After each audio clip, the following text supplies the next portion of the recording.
Señor, nosotros te damos infinitas gracias por todo lo que hemos recibido hasta aquí en esta conferencia. Gracias por recordarnos cuánto necesitamos depender en todo de tu Santo Espíritu. Y gracias también por recordarnos que la función principal de tu Espíritu en nuestras vidas es hacernos cada vez más semejantes a nuestro precioso Señor.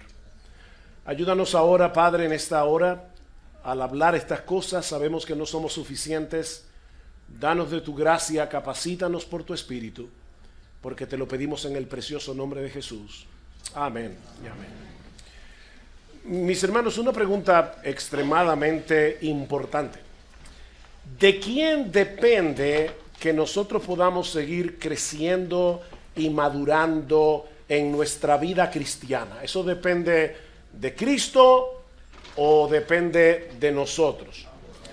¿Tenemos alguna responsabilidad en nuestro crecimiento espiritual? ¿O lo único que tenemos que hacer es descansar en Cristo y dejar nuestras vidas en sus manos?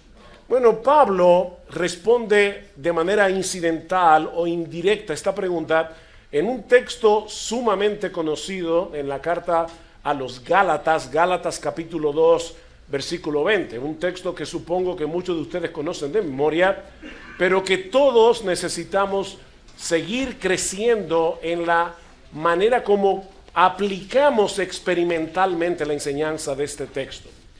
Lo voy a citar como dice la Reina Valera, pero vamos a estar cambiando de la Reina Valera a la Biblia de las Américas constantemente, pero la Reina Valera del 60 dice: con Cristo estoy juntamente crucificado, y ya no vivo yo, mas vive Cristo en mí, y lo que ahora vivo en la carne, lo vivo en la fe del Hijo de Dios, el cual me amó y se entregó a sí mismo por mí. Ahora, no podemos, ni con este texto, ni con ningún otro texto de las Escrituras, extraerlo de su contexto. Siempre se ha dicho que un texto fuera del contexto se convierte en un pretexto.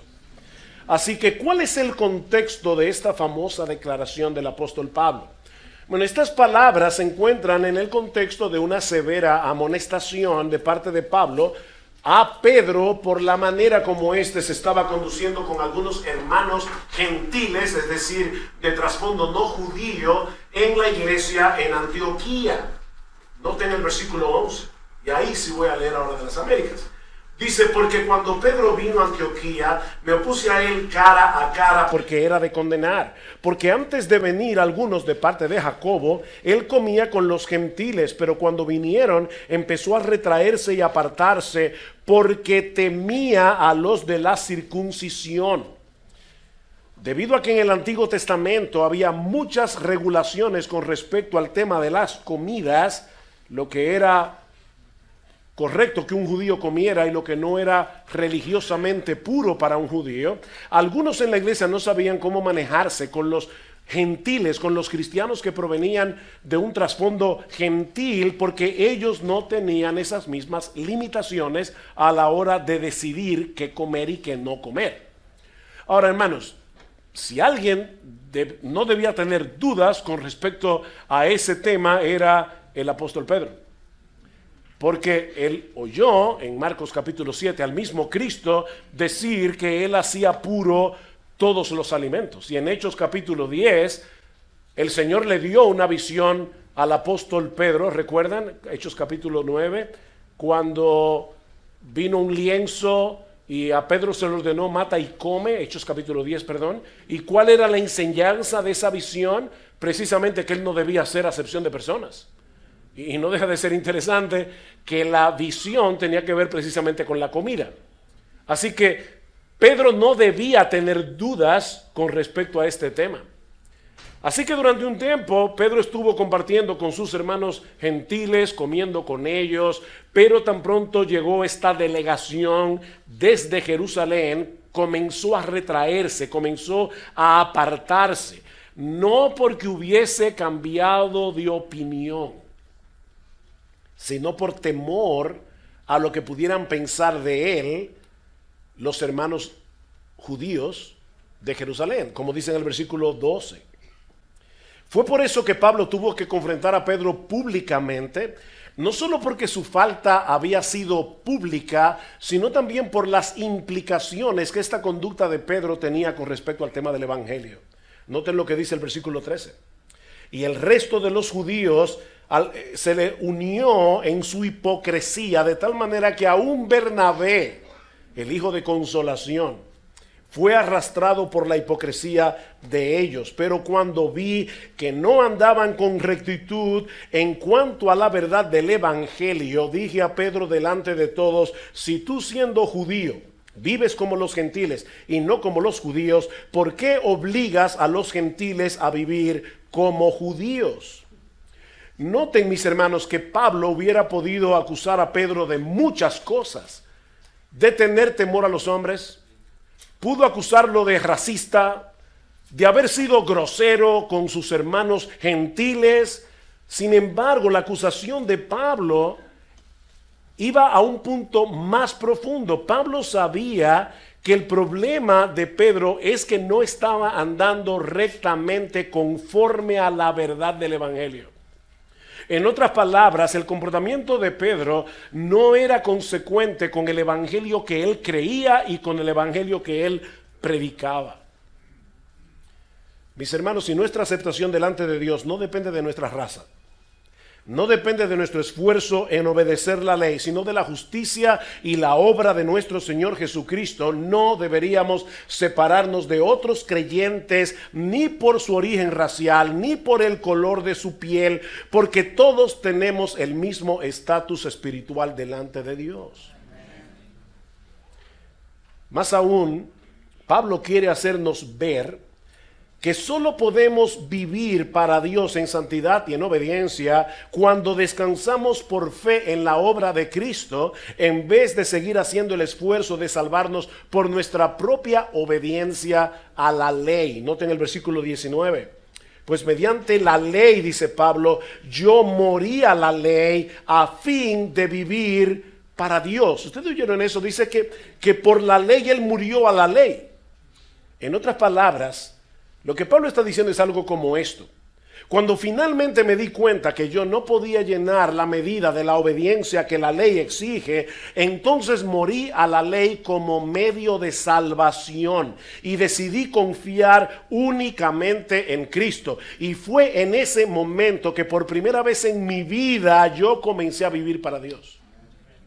Lo ven en el texto, dice: pues mediante la ley yo morí a la ley a fin de vivir para Dios. Mis hermanos, aunque parezca paradójico, todo el que pretenda ganarse el favor de Dios a través de su esfuerzo personal, en realidad no está viviendo para Dios. Está viviendo para sí mismo, está alimentando su orgullo religiosamente. Y eso es lo que estaba pasando con Pablo. Y es en ese contexto que nosotros tenemos la famosa declaración de Gálatas 2:20. Con Cristo estoy juntamente crucificado, ya no vivo yo, mas vive Cristo en mí, y lo que ahora vivo en la carne lo vivo en la fe del Hijo de Dios. Ahora, ¿qué significa eso? Bueno, aquí tenemos básicamente 3 enseñanzas que quiero compartir con ustedes en esta tarde. La primera, dice Pablo, es que fuimos crucificados juntamente con Cristo.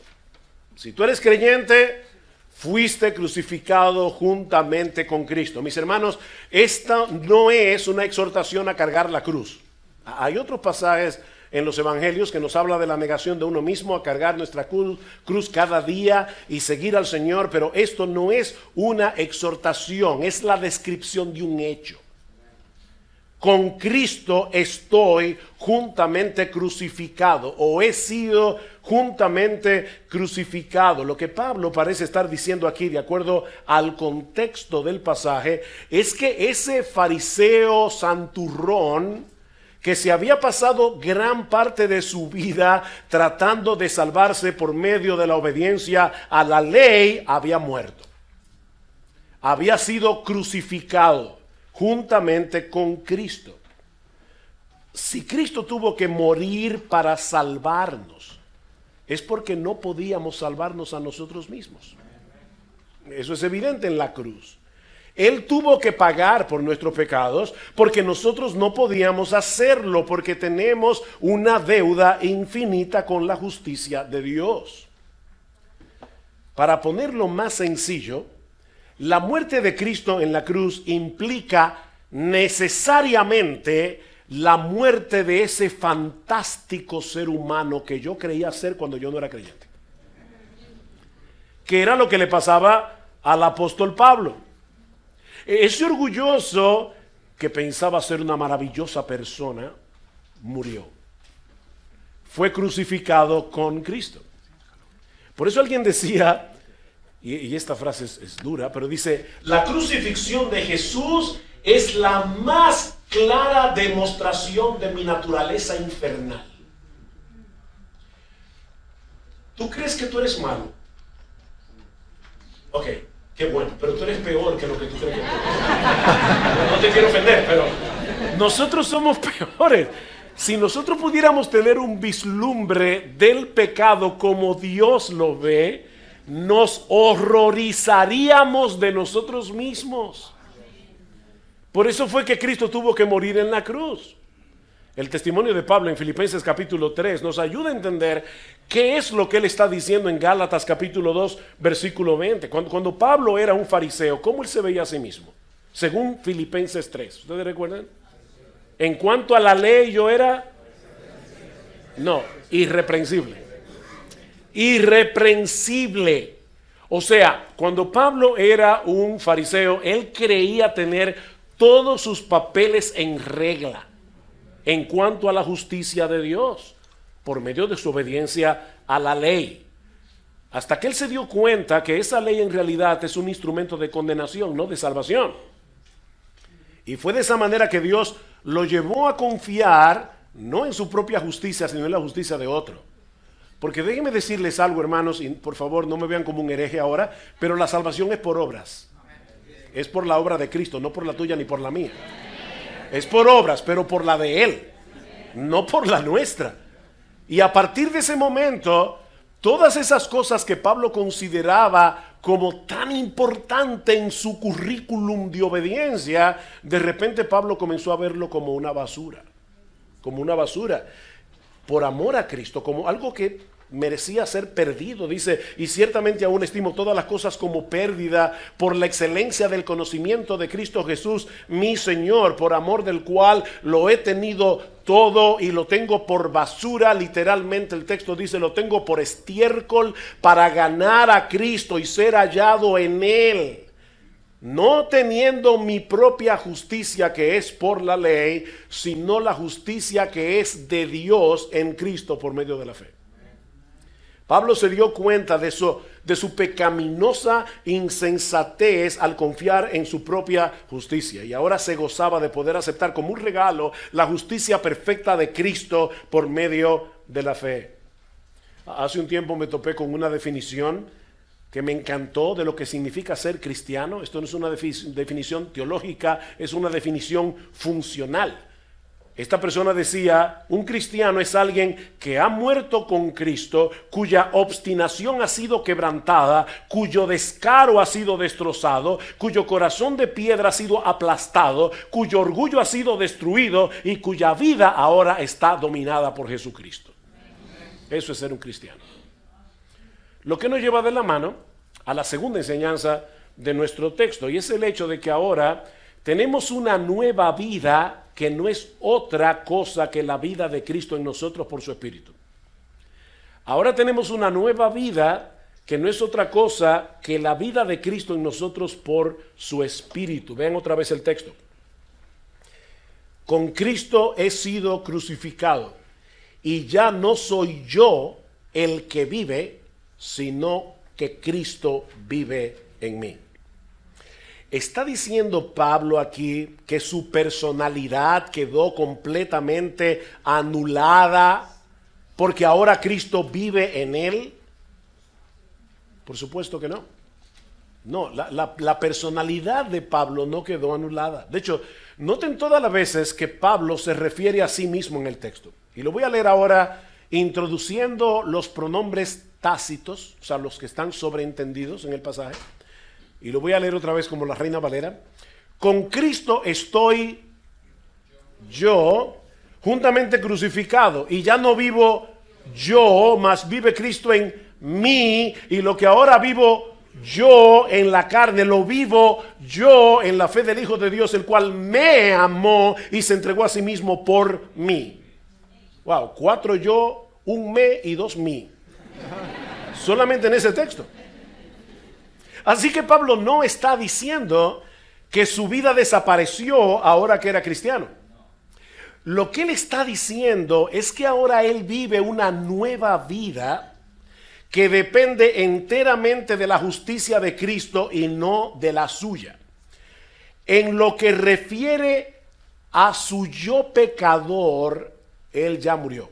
Ese yo pecador que merecía la condenación del infierno, ese es el yo que ya no existe. Mira, tal vez en tu caso particular, tú no eras un santurrón como Pablo.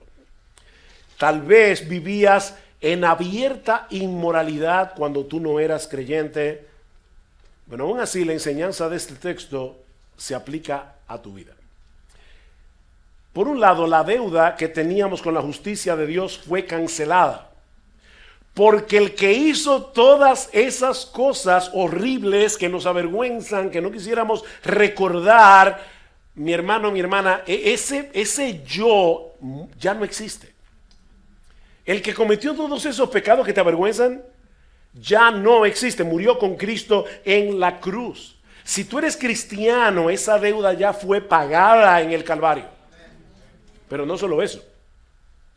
Lo glorioso de la salvación no consiste únicamente en el hecho de que ya no tenemos deudas pendientes en el tribunal de Dios. No, es mejor que eso. Es que la justicia perfecta de Cristo ha sido puesta en nuestra cuenta, de manera que ahora Dios nos ama como si tú y yo hubiéramos vivido la vida que Cristo vivió. Estamos en Cristo. Tu cuenta no está en cero. Si yo tuviera una deuda con el banco y un amigo generoso paga la deuda, bien, ya no tengo deudas, pero ¿cuánto tengo en el banco? Nada. O sea, se pagó la deuda, pero yo no tengo ningún dinero acumulado allí. No, en el caso nuestro es diferente, en la salvación es completamente diferente.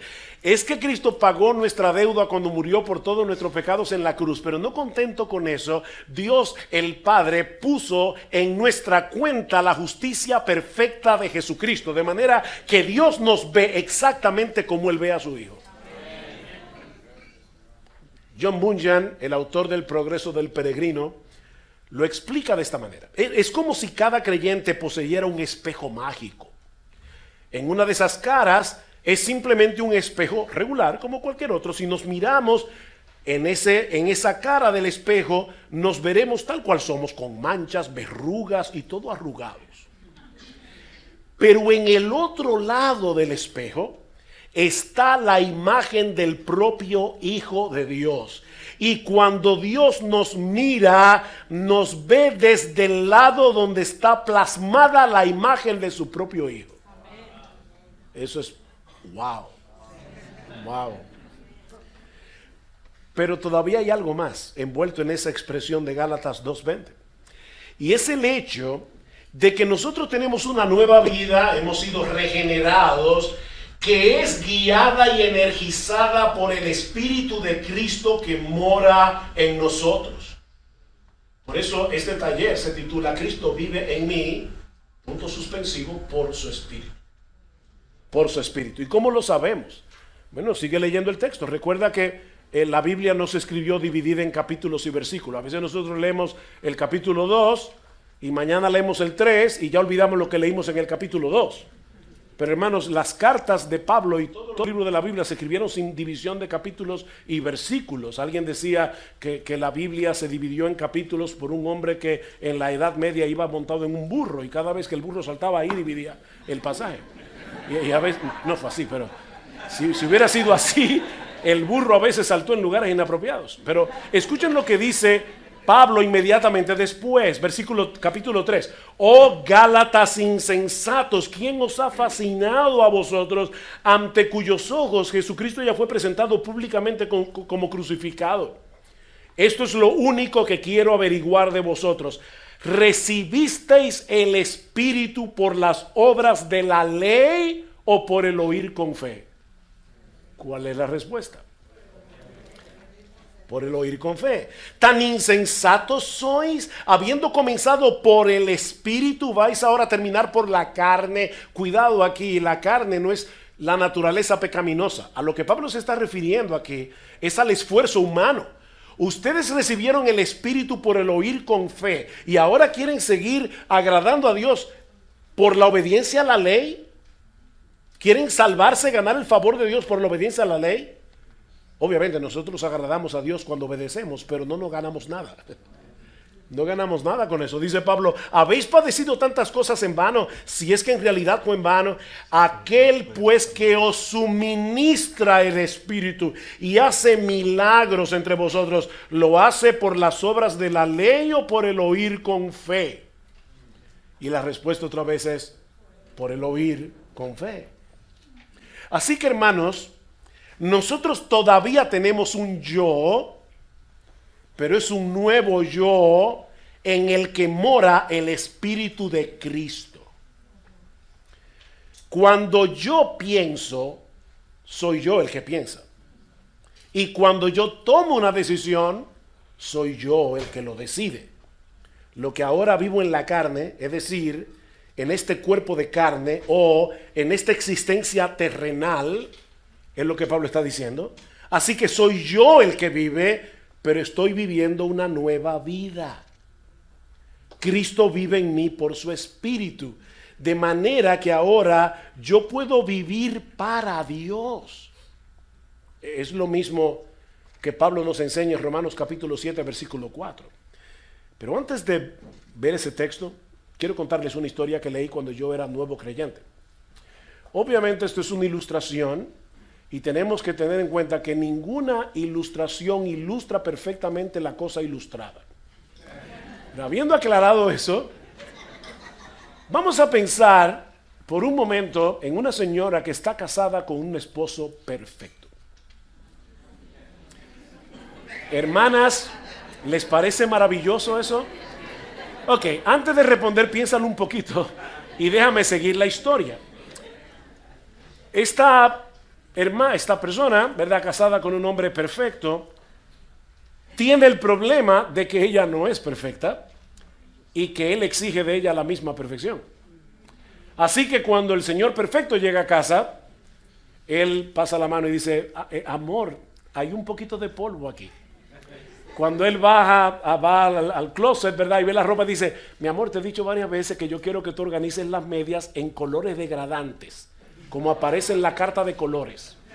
Mira, los zapatos están puestos no exactamente en paralela, sino que están, y así todo el día. Pero ya esta señora está desesperada, ella no soporta tanta perfección. El problema es que ella no se puede divorciar de él, porque él es perfecto. Él no le da ninguna razón para que ella se divorcie, por lo menos no una razón legítima. La historia se complica todavía un poco más, porque ahora ella conoce a otro hombre que es tan perfecto como su esposo, con la única excepción de que este hombre es todo compasión, toda ternura, toda misericordia.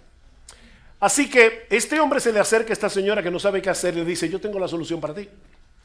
La solución es esta, mira, yo te voy a matar porque tan pronto mueras, él queda viudo y tú quedas libre del matrimonio.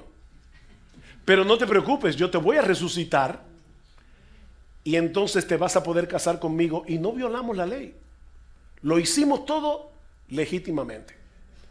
Bueno, mis hermanos, ahora vayan conmigo a Romanos capítulo 7. Romanos capítulo 7. Escuchen lo que dice Pablo en Romanos 7:1. ¿Acaso ignoráis, hermanos, pues hablo a los que conocen la ley, que la ley tiene jurisdicción sobre una persona mientras vive?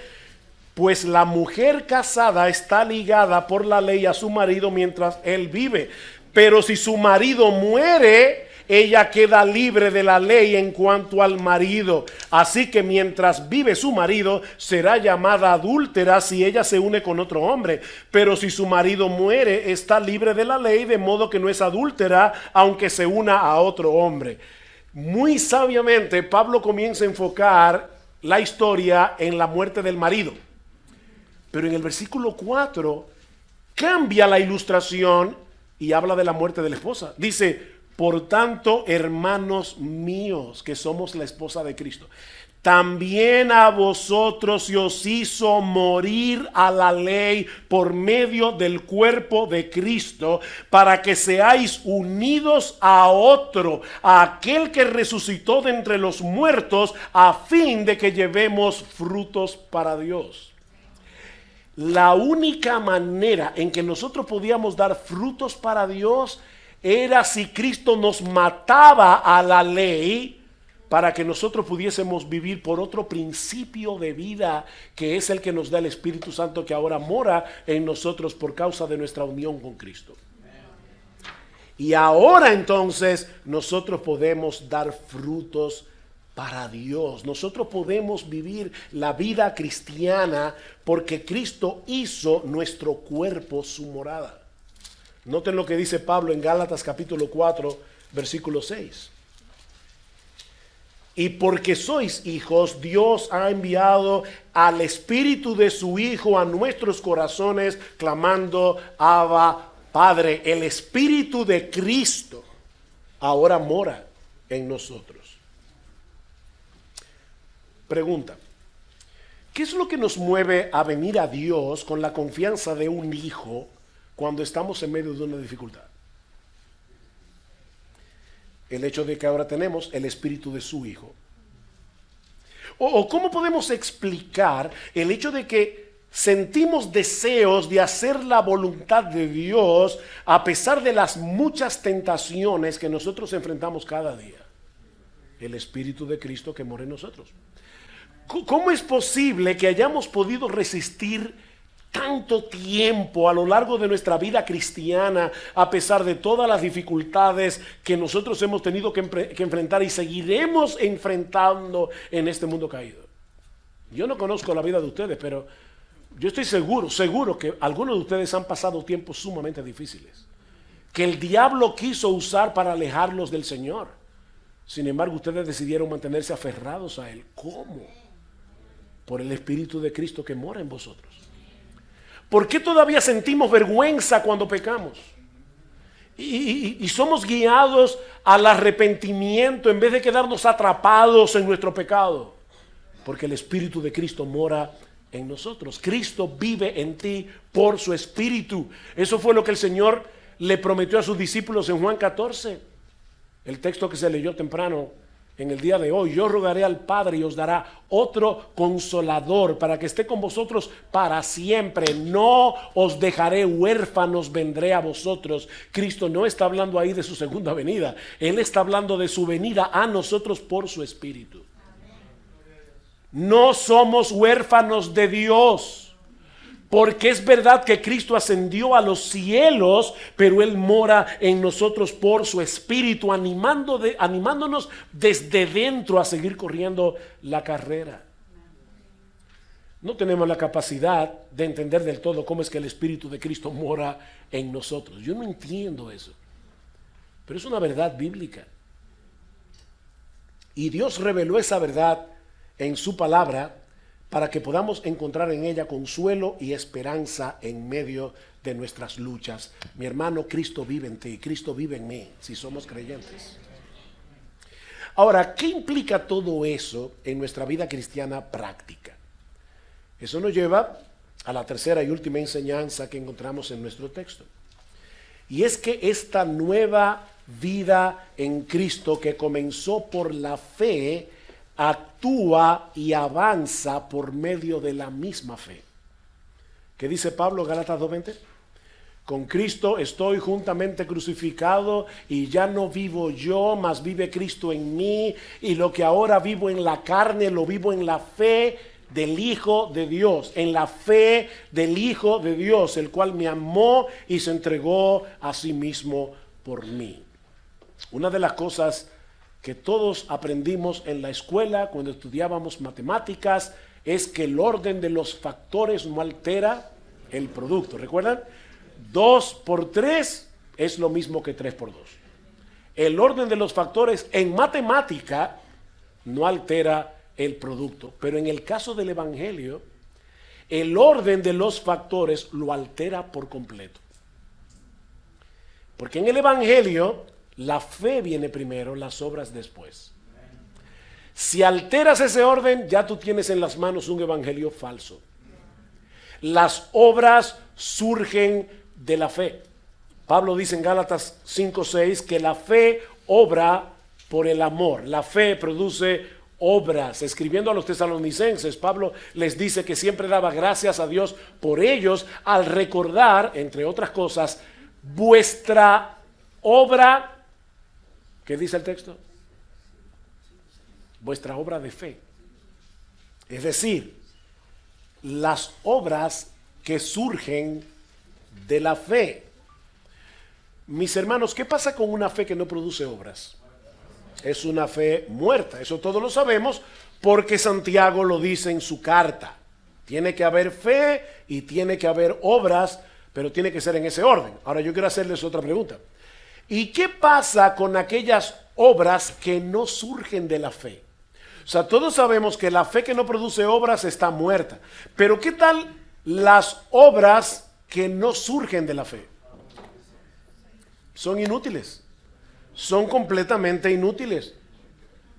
¿Ustedes recuerdan la historia de esas dos prostitutas que tenían un hijo y a medianoche una de ellas se levantó y se dio cuenta que su niño estaba muerto? ¿Y qué hizo? Bueno, ella cambió el niño muerto de ella por el niño vivo de la otra. Cuando la otra se levanta por la mañana, ve al niño, se da cuenta que está muerto, pero cuando lo mira con atención, ve que el niño muerto no es el suyo.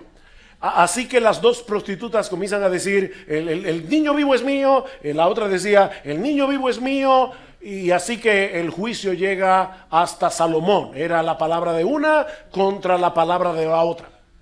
¿Qué hizo Salomón? Bueno, encontró una solución salomónica. Dijo, tráigame una espada. Le trajeron la espada y dice, muy fácil, corten al niño por la mitad y denle una mitad a una y una mitad a la otra. La prostituta, que no era la madre, encontró la idea genial. Muy bien, eso es lo que yo quiero, partan al niño. Pero la mamá, que era la verdadera mamá, dice el texto que profundamente conmovida por su hijo, le dijo a Salomón, oh mi señor, no, dale a ella el niño vivo y de ninguna manera lo mates.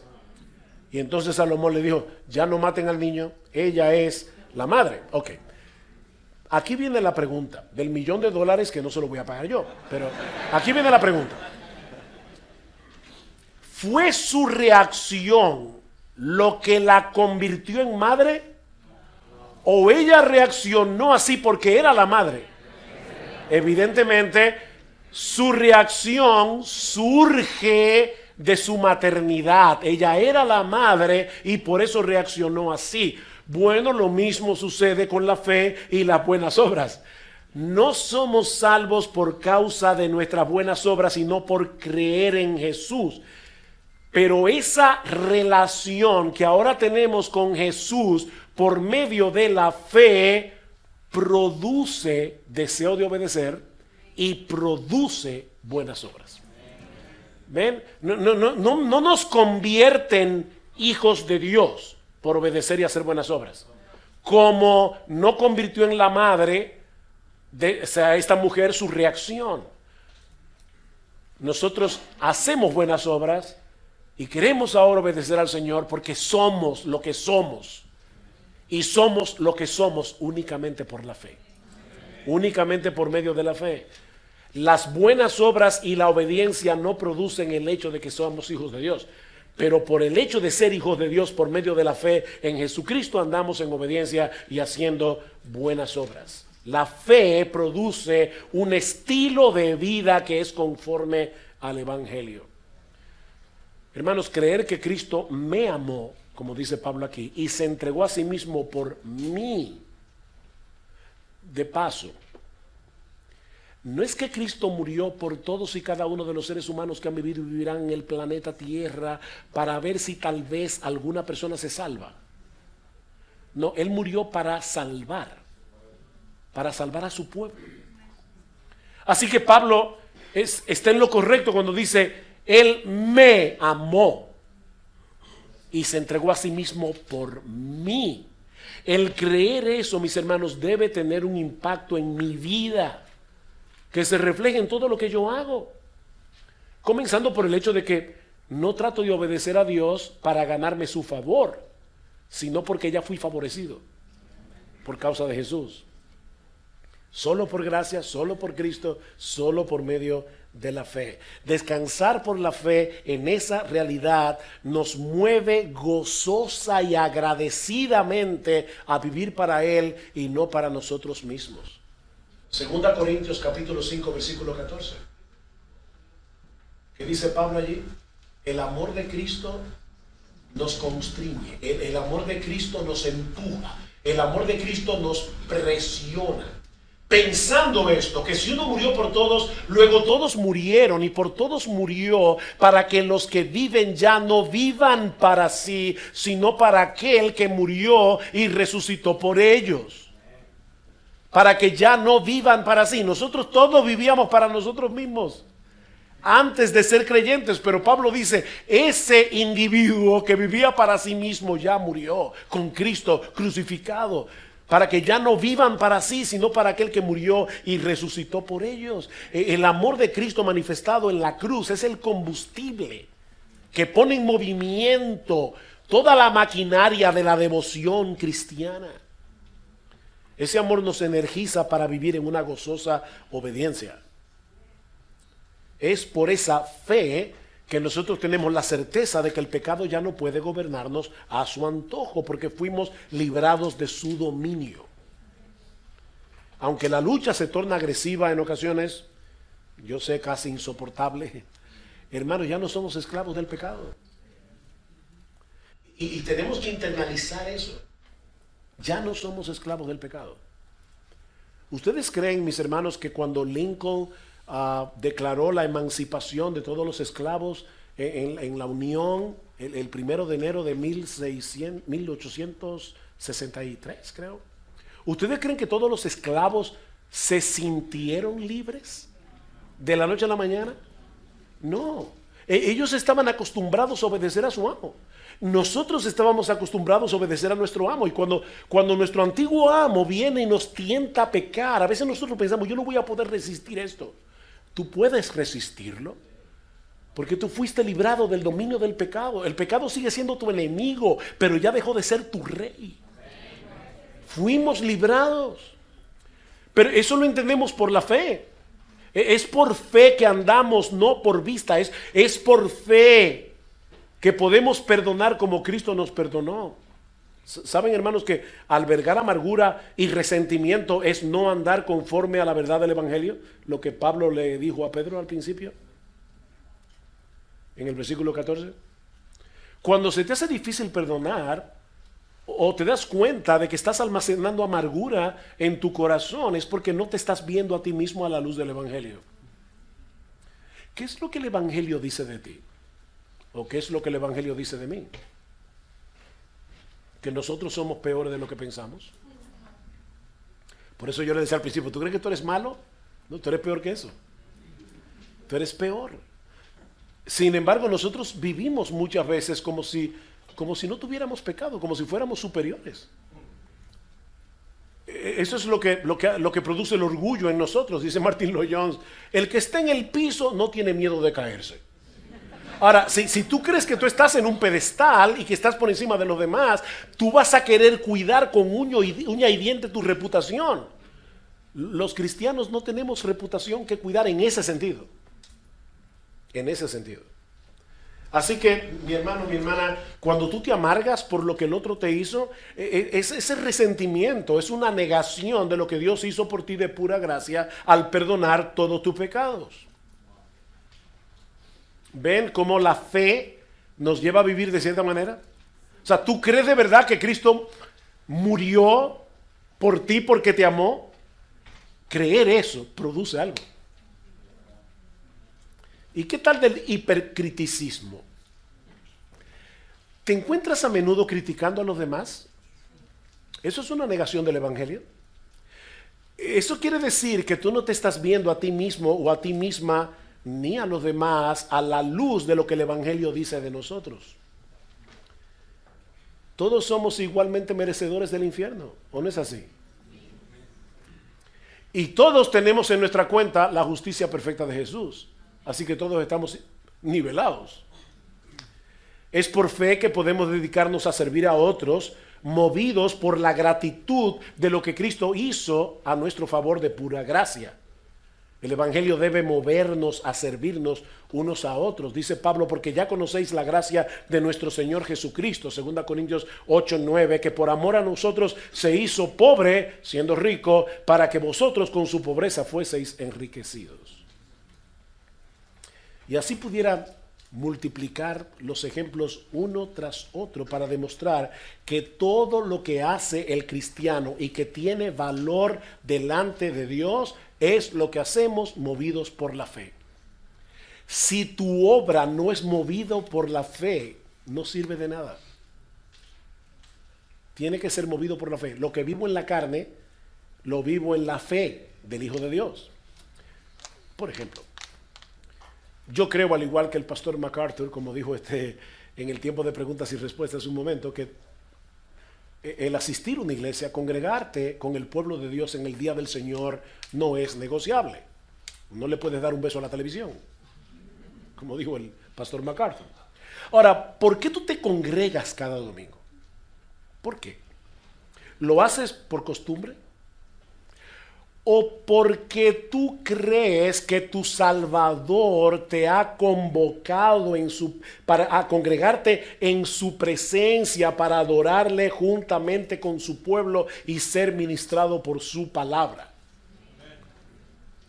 O sea, cuando tú te estás cambiando para ir a la iglesia el domingo, ¿tú vas con la conciencia de que te vas a encontrar con tu Salvador y con el pueblo que Él salvó de pura gracia para juntos adorarle y juntos ser edificados? ¿Qué es lo que te mueve a escuchar con atención la palabra predicada cada domingo? ¿Es porque tú crees que Dios obrará en tu vida por medio de la predicación de esa palabra que es viva y eficaz, que está siendo aplicada en nosotros por el Espíritu Santo? Eso para mí es impresionante. Un ser humano como cualquiera de nosotros predica la palabra y el Espíritu Santo se está moviendo, el Espíritu de Cristo, por toda la congregación y aplicando esa palabra en el corazón de cada uno conforme a la necesidad de cada uno. Y lo que a uno le ministró no es lo mismo que le ministró a otro. Por eso a veces uno piensa, oye, parece, como me dijo una hermana en estos días, me mandó una noticia y me dice, pastor, parece que usted estaba ayer en mi casa oyendo la conversación que teníamos con nuestros hijos.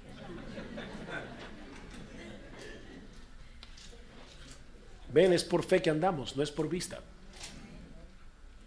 Es por fe que confiamos en sus promesas, sobre todo en medio de la adversidad. Es por fe que aguardamos su venida y que tenemos la compleja certeza de que las aflicciones del tiempo presente no son comparables con la gloria venidera que en nosotros ha de manifestarse. Toma todas tus aflicciones, ponle en una balanza y ponle en otra balanza todo lo que Cristo traerá consigo en su segunda venida, y créeme, mi hermano, este platillo va a pesar 1000 veces más. No son comparables las aflicciones que nosotros tenemos aquí, por más agudas que sean, con la gloria que será revelada en nosotros cuando Cristo venga en gloria. Volviendo entonces a la pregunta del principio, ¿de quién depende que avancemos en nuestra vida cristiana? ¿De nosotros o de Cristo? Y la respuesta más completa es: depende de la obra de Cristo por nosotros y de su vida en nosotros, que nos capacita para obrar en fe, viviendo para Dios en una gozosa gratitud por todo lo que Él nos ha dado de pura gracia. Esa es la respuesta. Es simple. Mis hermanos, Nuestro nuevo yo está vivo en Cristo. Ese nuevo yo, como bien ha dicho alguien, ya no es un yo que anhela la autosuficiencia o la autoconfianza o la autodirección o la autoexaltación. El nuevo yo aparta la mirada de sí mismo y confía en el Hijo de Dios, cuyo amor y poder fueron probados en el Calvario. Y luego sigue diciendo, desde el momento en que te despiertas por la mañana hasta el momento en que te duermes por la noche, el nuevo yo de la fe se desespera de sí mismo y huye hacia Cristo en busca de protección, motivación, coraje, dirección y capacidad para caminar en gozo y paz y justicia en Cristo, por su Espíritu. Hace muchos años oí un acróstico, y lo he dicho un montón de veces en diferentes sermones, así que si tú lo has oído antes, no es que estoy sufriendo de Alzheimer. Es que, de verdad, ese acróstico me ha servido tanto en mi propia vida como creyente y como predicador. Y es el acróstico ROCA con doble A. ROCAA. ROCA. ¿Y qué significa ese acróstico? Primero, reconoce. La R, reconoce que tú eres un impotente, reconoce que tú no puedes hacer nada por ti mismo, reconoce que tú no puedes luchar con el pecado, reconoce que tú no puedes hacer ninguna buena obra con una buena motivación. Si somos predicadores, y aquí hay pastores y predicadores, mi hermano, cuando ya está sonando el último himno y tú estás a punto de pararte a predicar la palabra, yo muchas veces me he visto a mí mismo casi de manera intuitiva diciendo lo que Spurgeon se decía a sí mismo cuando iba a predicar: yo creo en el Espíritu Santo, yo creo en el Espíritu Santo, yo creo en el Espíritu Santo. Yo no puedo predicar la palabra de tal manera que bendiga al pueblo de Dios. Yo no tengo esa capacidad. Yo no puedo resucitar a nadie de los muertos, pero Dios sí puede hacerlo por su Espíritu en la predicación de su palabra. Entonces reconoce que tú no puedes hacerlo. Segundo, ora, Señor, yo sé que yo no puedo, pero tú puedes. Yo no puedo vencer las tentaciones que seguramente voy a enfrentar en este día. Señor, yo no puedo con mi orgullo, yo no puedo con mi egoísmo, yo no puedo con mi soberbia, yo no puedo con mi impaciencia, yo no puedo con mi ira, yo en mi naturaleza yo no puedo con eso. Pero tú eres todopoderoso, Señor, tú has prometido en tu palabra darme la gracia que yo necesito para poder vivir en santidad. Entonces, Señor, por favor, ayúdame. Así que reconoce, ora, confía. Confía. Señor, tú lo has dicho en tu palabra, tú lo has prometido. Yo confío en que tú eres un Dios veraz. De hecho, cuando voy a predicar, casi todos los domingos, yo digo eso en mi cabeza: Señor, yo no puedo, pero yo te estoy pidiendo a ti, y tú has dicho que tú vas a bendecir tu palabra. Y yo te pido que tú bendigas tu palabra. Entonces, reconoce, ora, confía, actúa.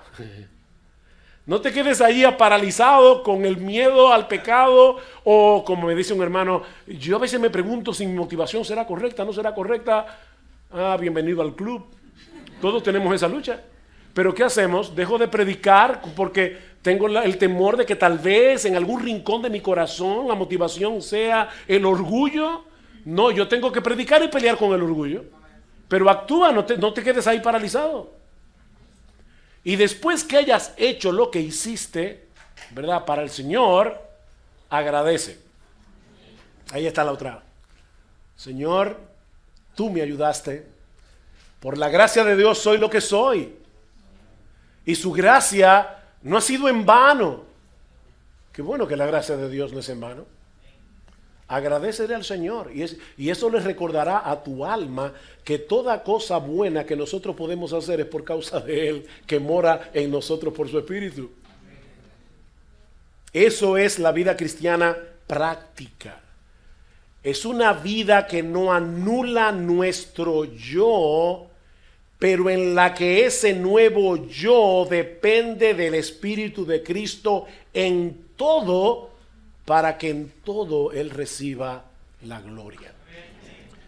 Termino con estas palabras, que es una de mis doxologías favoritas en el Nuevo Testamento.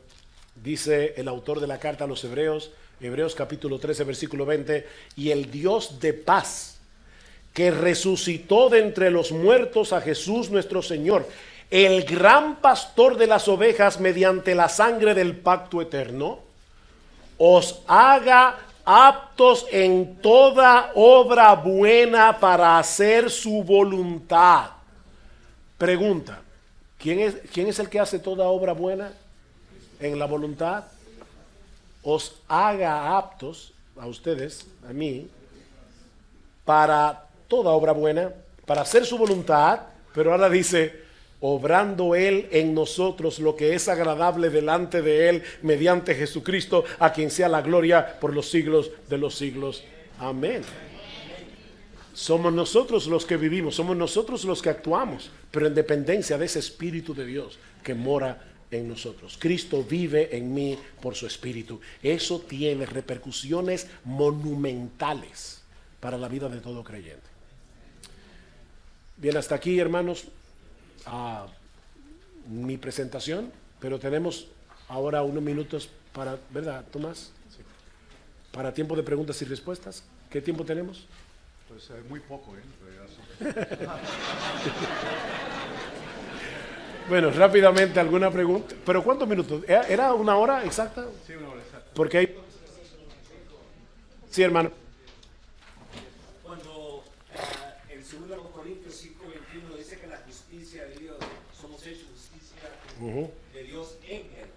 Entonces sabemos que la divinidad de Cristo, la justicia que recibimos es por su obediencia al Padre, nacido de la ley, bajo la ley, o porque es su divinidad. No. Gracias. Nunca su divinidad.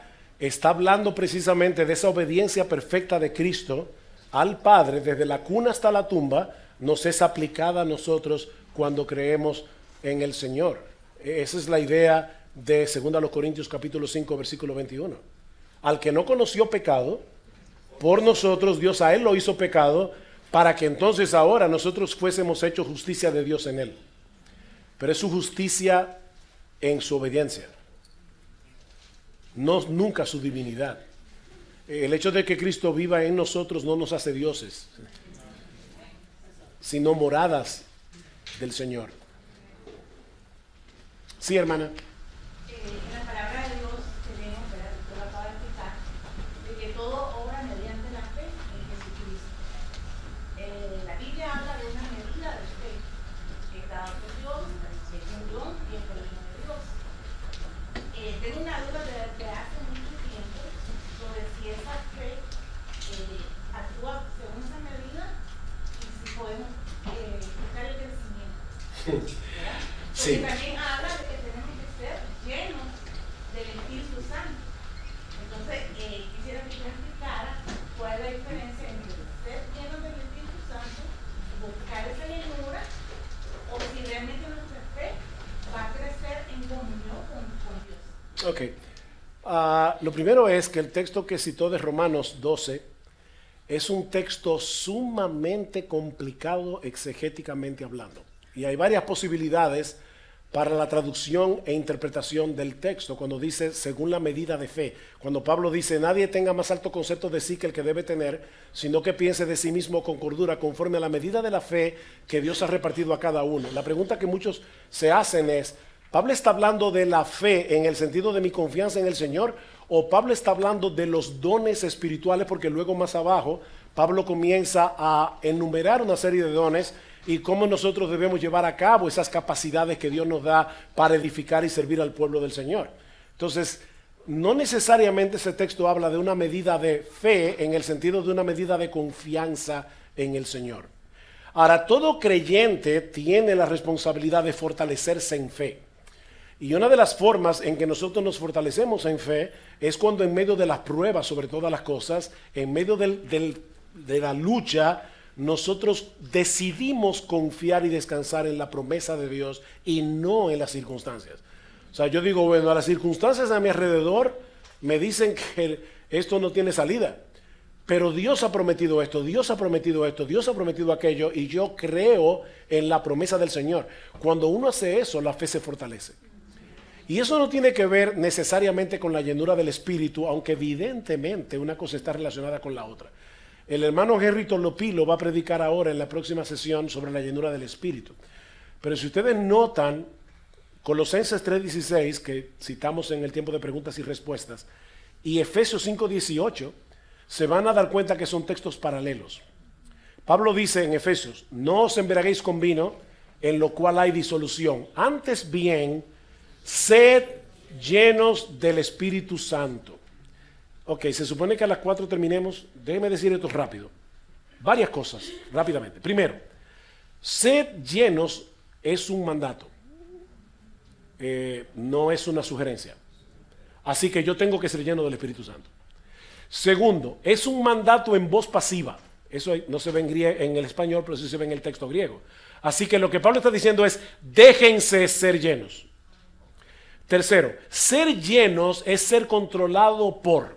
Por ejemplo, en el Nuevo Testamento vemos que dice que los fariseos se llenaron de ira y quisieron matar a Jesús. Ser llenos de ira es ser controlados por la ira. Ser llenos del Espíritu es ser controlado por el Espíritu. Así que ya tenemos que es un mandato en voz pasiva: déjate llenar. Tercero, que tiene que ver con el control. Cuarto, sed llenos del Espíritu Santo, es plural.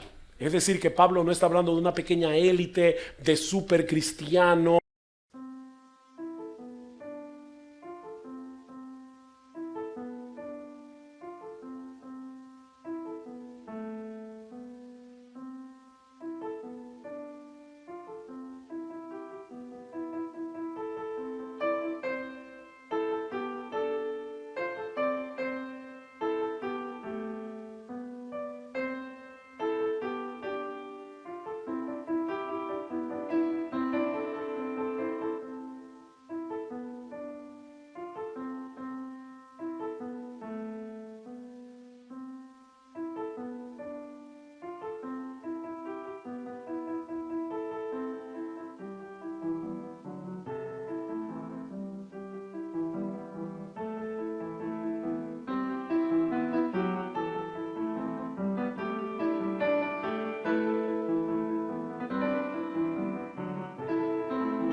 Que viven llenos del Espíritu. Es que todos los creyentes de la iglesia, todos deben dejarse llenar por el Espíritu. Entonces, ¿qué significa eso? Cuando lo comparo con Colosenses capítulo 3, versículo 16, me doy cuenta que el mismo resultado que Pablo enumera de la llenura en Efesios es el mismo resultado que Pablo enumera de la llenura de la palabra en Colosenses. esposas que se someten a su marido, maridos que aman a sus esposas, padres que crían a sus hijos en la disciplina y amonestación del Señor, hijos que se someten a su padre, siervos que obedecen a sus amos, amos que tratan bien a sus siervos, la misma cosa. Así que ser llenos del Espíritu no es otra cosa que dejarte dominar por la palabra que el Espíritu inspiró y que está aquí en este libro. Entonces déjate controlar por la palabra y no por tu temperamento, no por las circunstancias, no por lo que te enseñó tu mamá. O sea, pues, yo digo esto de broma, pero hay mujeres que dicen, bueno, lo que pasa es que yo en mi casa vi un patrón de que mi mamá nunca se sometió a mi papá. Ajá, entonces, ahora que tú eres cristiana, por eso tú no te sometes a tu marido. Déjate controlar por el Espíritu que inspiró esta palabra. Y esta palabra dice, casadas, están sujetas a vuestros maridos. Ahora, maridos. Es que yo en casa tuve un papá que maltrataba a mi mamá, era mujeriego, yo nunca lo vi servir en casa, bla, bla, bla. Maridos, amad a vuestras mujeres como Cristo amó a la iglesia y se entregó a sí mismo por ella para santificarla. Entonces, maridos, dejémonos controlar por la palabra, que es lo mismo que dejarnos controlar por el Espíritu.